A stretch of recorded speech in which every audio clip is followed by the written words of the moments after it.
ہیں مہمان مسیح پاک کے، بھول کے دنیا کے سب سود و ضیا، 3 دن نور و نہائیں گے یہاں، آئے ہیں مہمان مسیح پاک کے۔ مولا میرا چراغ تو شمس، وعلیکم السلام، خیریت؟ اللہ تعالیٰ نے بڑے فضل کیے۔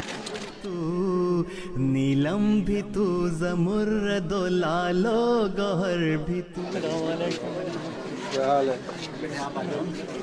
مد نظر بھی تو، مولا میرے ادھر بھی تو، میرے ادھر بھی تو، منزل بھی تیری ذات۔ تسی انی اچھی ماشاءاللہ پہلے ہی کر رہے ہو۔ نہیں پھر تھوڑا آپ لوگ بڑی خوش قسمت ہیں کہ ایسے لوگ آپ کو مل گئے جنہوں نے آپ کی تعلیمی اور تربیت کی ترقی کی طرف توجہ دے رہے ہیں، اس لیے اسے پورا فائدہ اٹھائیں اور اپنی زندگیوں کو سنواریں، کیونکہ آپ ہی ہیں جو آئندہ قوم کی تربیت کرنے کی ذمہ دار ہوں گی، اور جس قوم کی مائیں اچھی ہو جائیں، بچیاں اچھی ہو جائیں، وہ قوم پھر ہمیشہ ترقی کرتی ہے۔ تو خاص خیال رکھیں اور اس سے فائدہ اٹھائیں جو کوشش آپ کے لیے ہو رہی ہے۔ کے بیچ تتلی بہار، پھول کی صورت چمن کے بیچ، یہ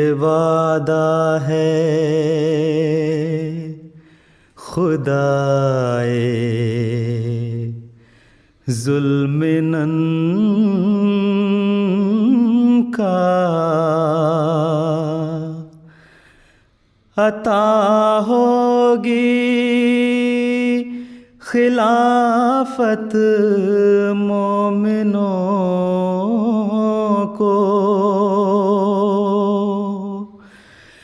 بہت خوشحال و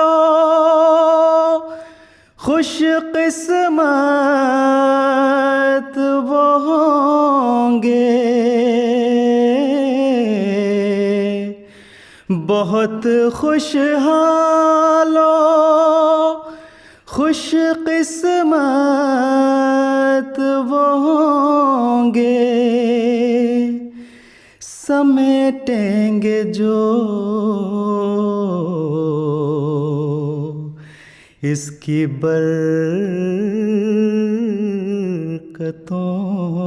کو، متاع مسافر بقا کے سفر میں، متاع مسافر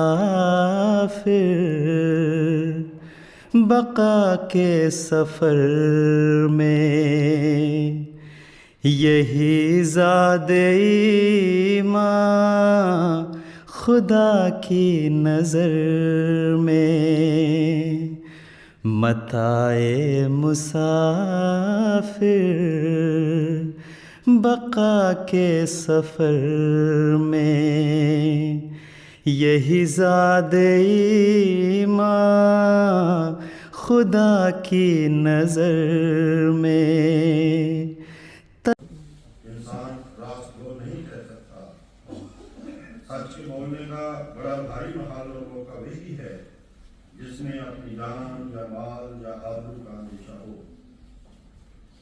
حضور انور نے اس خطبے میں ذاتی جائزے کے حوالے سے بہت سارے سوالات ہمارے سامنے رکھے اور آخر پر دعا کرتے ہوئے فرمایا کہ اللہ کرے کہ ہماری زندگیاں اللہ تعالیٰ کی رضا کے حصول کے لیے گزرنے والی ہوں، ہم اپنی زندگیوں کو حضرت مسیح موعود صلی اللہ علیہ وسلم کی خواہش کے مطابق ڈھالتے ہوئے اپنی زندگی کا اچھا نمونہ لوگوں کے سامنے پیش کرنے والے ہوں اور یہ ظاہر کرنے والے ہوں۔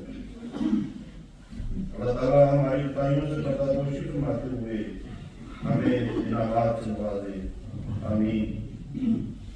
آئیں ہم ایک نئے عزم اور نئے ارادوں کے ساتھ نئے سال میں داخل ہوں اور اپنے نفس کو قابو کرنے کی کوشش کرتے ہوئے